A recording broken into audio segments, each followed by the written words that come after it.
Hello, my name is Gloria, and this is my comparison presentation for Psiconautas and Birdboy the Forgotten Children, which is the film for Psiconautas the comic. Okay, Psiconautas is a comic written and drawn by Alberto Vasquez, and it follows several characters' journeys through the island they live on and the struggles that they are currently facing. The overarching plot deals with Birdboy and his drug addiction and his wanting to fly and learn how to fly. The secondary plot revolves around Dinky and her friends attempting to escape the island that they live on. Dinky is Birdboy's girlfriend. And this is a very, very simplified synopsis of the comic. The comic delves into several different areas, and hopefully I can explain as I show the panels here. And the first panel I wanted to kind of touch on is this panel here where Birdboy has taken some sort of drug here, and he's imagining himself flying at the top, on the left page, top right. He's kind of imagining himself flying, and he's preparing himself to fly on that left-hand page. On the right-hand side, we have him showing that he can fly. The panel has open panels, and it conveys a sense of freedom, the kind of freedom that Birdboy would probably be feeling while he's attempting to fly there. It gives a moment-to-moment sequence type feel to it, and his words there are his inner monologue of him telling himself to concentrate and that he can fly and not to worry about it. Okay, another example of open panels is shown here with Dinky. Dinky here is reminiscing about her past and back when her father was alive, and back to when a time was better. And the open panels just flow into each other in a dreamlike sequence. It also gives a moment-to-moment kind of feel here. Apologies for the blurriness here,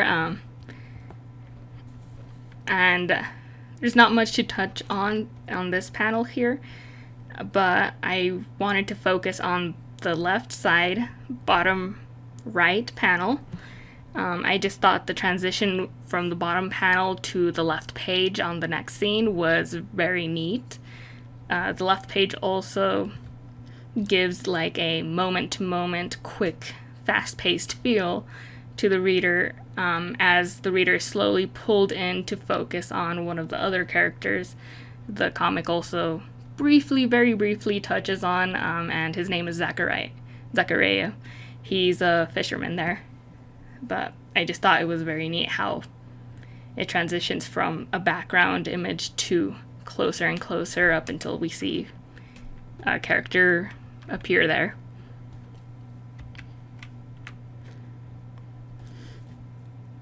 Okay, and as for background on these couple of panels, in this part of the story, we've got some kids talking to each other. One of them doesn't know who Dinky or Birdboy is, so one of the other kids is giving them the rundown of who they are and how Dinky became the girl she is today. And in these panels, it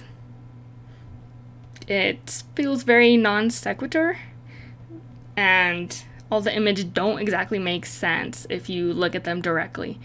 It goes from a mouse hazard mask to a bunch of bodies to what looks like some trees and maybe a grave there. Quickly glancing at it, you wouldn't really make the correlation exactly. So in this part, the text is very much an additive text, as without it, the images wouldn't make too much sense here. Okay, and now we get into the comparison of the movie. They're not too dissimilar, as the movie is also directed by Alberto Vasquez, and he had a lot to. He worked very closely with the artists and the animators on this. There isn't much of a change from the comic to the animated film, and if anything, the film feels more like an additive piece, almost as if the author could go back and add more pages to Psiconautas, the end result would be similar to The Forgotten Children here. The movie does go more in depth into the backgrounds of the island and how it became what it is, and the explosion that was caused, and how that kind of scorched all the land and created the people that currently live there. It also gives Birdboy an inner demon, which can only be controlled through the use of different types of drugs, and it better demonstrates the different demons each character is dealing with. The comic did show one of the characters, Sandra the bunny, as having demons, but it didn't really give that same personification to the rest of the characters, and the movie better gives the illustration of that. Okay, and while the comic only showed a snippet of Zachariah when he's selling some drugs to Birdboy, the movie goes in depth into Zachariah's life, and we get to see a little bit more of his characterization and why he talked to Birdboy the way he did back in the comic. I was unfortunately unable to find a still of it, but at this part of the movie, we find out that Zachariah's mother has a drug addiction, which is why he's always out fishing and trying to get money to fuel his mother's addiction, because without it, her demon personifies as a spider, which comes at him and berates him and talks down to him. And at this point, there was a conflict that I found a little interesting, was when the trio, Dinky, Sandra, and Little Fox, they go to Zachariah's house to rob him of money so that they can have a little bit more coin to get off the island. Zachariah's mother finds out that they are being robbed, and so she chases them around the house. And as she's chasing them around the house and they escape, she starts berating Zachariah here and telling him how he's not good. He didn't know that they were being robbed or any of that. But Zachariah's mother, her actual self, is whispering to Zachariah to kill the spider, to kill the addiction, which Zachariah eventually does do. The movie also goes more in depth to see where we get to see more of the wasteland that happened after the explosion in the island. There's junk piles everywhere, and people go and scrounge for copper to exchange for coin, to exchange for money, and so on. And another difference I found between the comic and the film was at this point where we have Little Fox here who's eating some berries, and we've got Sandra the rabbit. Her inner demons are telling her to push him off the cliff, that he's weak, it would be so easy to kill him. And the main difference between the comic and the movie is that in the comic, Sandra has some stabilizing pills that she takes to help her get her mood stabilized. But in the movie, she doesn't have any of the pills. She combats it by herself, and she instead at this point hugs him. And I thought that was an interesting contrast in the film, how Birdboy, in order to control his demons, has to use drugs, and in the movie, Sandra, in order to control her demons, she manages without the drugs. Found that as an interesting parallel there.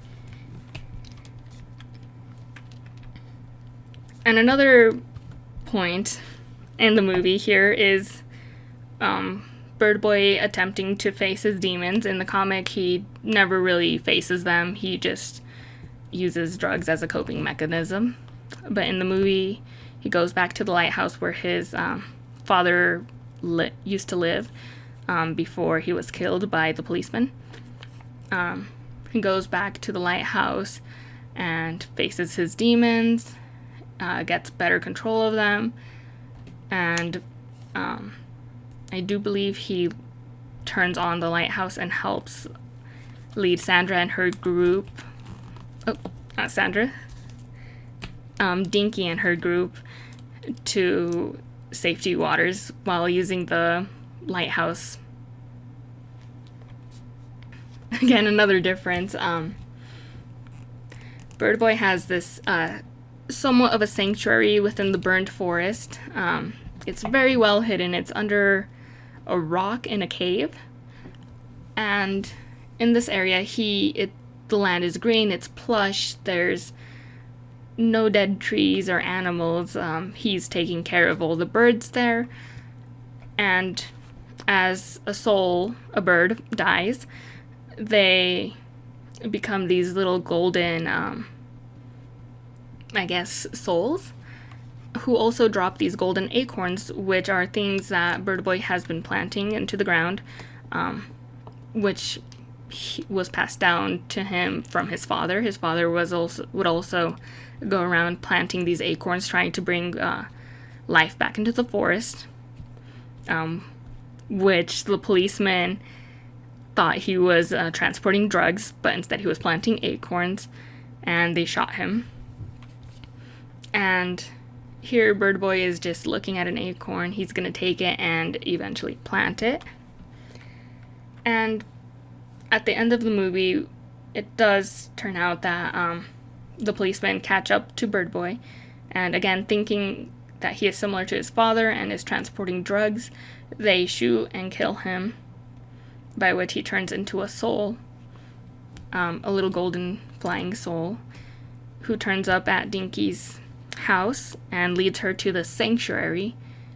And the movie is very open about it, but I'd like to think that Dinky takes over the responsibility of planting these acorns and trying to bring life back into the burned down forest. And my opinions is just Psiconautas and subsequently Birdboy are both incredibly dark stories told with cute animations and a simplistic art style. It's a well done piece that it won't fit into everyone's cup of tea, but